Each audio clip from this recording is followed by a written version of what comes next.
এইখানে দেখো আমার ভাস্তি কিরকম হয়ে আছে, তো লোক দেখতে আদিবাসী একজন চলে আসে বাড়িতে। অঞ্চলে অন্নপূর্ণা ভান্ডারের ফর্ম ফিল আপ হচ্ছিল, তো আমি এটা জমা দেওয়ার জন্য আসলাম। আর গাছ এখানে এসে এত ঝগড়া।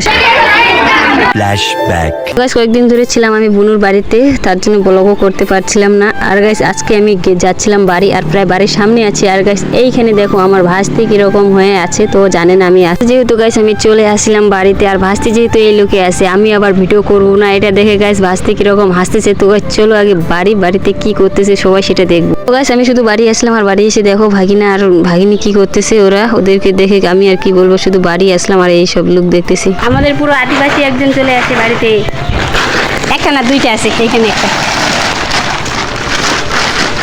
ওরে বাবা, ভালোভাবে আসুন, ভালোভাবে। তুমিও আসো, দুজনে আসো, দুজনে সুন্দরভাবে আসো। দেখো গাইস বস্তাগুলা নিয়ে আমি আসলাম অনেকদিন পরে, 3 দিন পর গাইস। ওরে বাবা, আমার ভয় লাগে।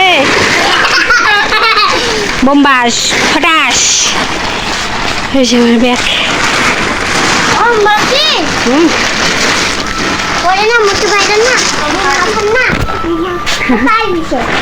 অবস্থা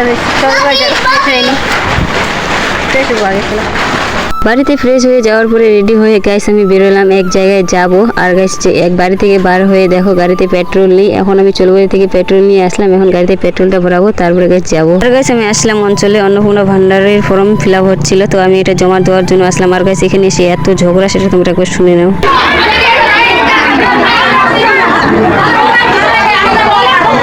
এখানে দেখো, এখানে কি একটাও লাইন আছে? লাইন নেই। এখানে প্রধান এসে লাইন করতে বললো গাইস, সবাই বলছে কি সবাই লাইনের মধ্যে আছে। তো এখন কিভাবে এই কাজটা হবে? আর গাইস ঝগড়া প্রচুর। সেই যে দেখতে পাচ্ছ আমি লাইনের ভিতরে আছি, আর গাইস সবাই এত ঠেলাঠেলি করছিল না যে কি আর বলবো, আমার কোমরে প্রচুর ব্যথা হয়ে গেছে। আর গাইস এত গরম কি আর বলবো, এই লাইনের ভিতরে আর থাকতে ইচ্ছে করছিল না।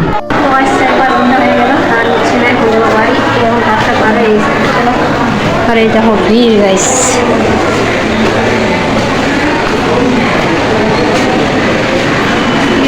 নিচে তো কাজটা হলো না, তার জন্য চলে আসলাম উপরে। আর গাছ উপর থেকে দেখো বাইরেও ভিড় আছে এখনো। আর গাছ আমাদের টাইমটা একটু বেশি হয়ে গেছিলো, তার জন্য আমাদের কাজটা আর আজকে হবে না, এখন অন্যদিন আসতে হবে। সারাদিন লাইনে থেকে এখন আমার কাজটা হচ্ছে না। তো গাছ আর এখানে থেকে আমার লাভ নেই, তার জন্য চলে আসলাম বাইরে। তো গাছ চলো এবার বাড়ি। তো আজ আমি অঞ্চল থেকে এখন যাচ্ছি বাড়ি। আর গাছ অঞ্চলে এত লাইনের ভিড়ে গাছ আমি পুরো গাইনে মানে জামাটা না পুরো ভিজে গেছে। তো এখন যাচ্ছি গাড়িটাতে করে, বেশ ভালো লাগছে আমাদের, মানে হাওয়াটা গাছ এত সুন্দর কি আর বলবো। মনে হচ্ছে এখন একটু শান্তি পাচ্ছি। আর তোমাদেরকে রাস্তার ভিউটা দেখাচ্ছি আমি।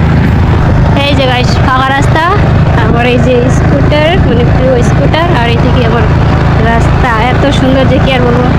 তো আর চলো আগে বাড়ি, তারপরে দেখা হচ্ছে। গাইস আমি সোজা বাড়ি যেতে চাইলাম, কিন্তু না, এখানে দেখো গেটের মধ্যে গাইস আমি একটা ট্রেন আগে গেলেও তখনও ছিলাম, আর গাইস এখন আরেকটা ট্রেন যাচ্ছে। তো ভাবো ডবল ট্রেন যাচ্ছে, আর এদিকে আমি ওয়েট করছিলাম। আর গাইস সন্ধ্যাও হয়ে গেছিলো, আগে বাড়ি যেতে হবে আমাকে। গাইস অনেকক্ষণ পরে আমি আসলাম বাড়ি। আর গাইস বাড়ি এসে সোজা চলে আসলাম এই যে দেখতে পাচ্ছ ক্ষেত বাড়ির ওইদিকে, মানে ধানগুলো আমাদের আজকে মেশিন দিয়ে মারলো। আর গাইস যেহেতু আজকে সারাদিন বাবা আর সবাই মিলে মানে ধান কাটছিল, আর আমি সারাদিনের মধ্যে অঞ্চলে ঘুরলাম। তো গাইস আজকে এরকম ভাবে দিনটা গেল। তো গাইস চলো আজকের ব্লগটা এই পর্যন্তই, দেখা হচ্ছে তোমাদের সঙ্গে নেক্সট ব্লগে। আর ব্লগটা কেমন হয়েছে একবার কমেন্টে বলবা, অনেকদিন পরে ব্লগ আপলোড হচ্ছে। তো গাইস চলো টাটা, সবাই ভালো থেকো, সুস্থ থেকো।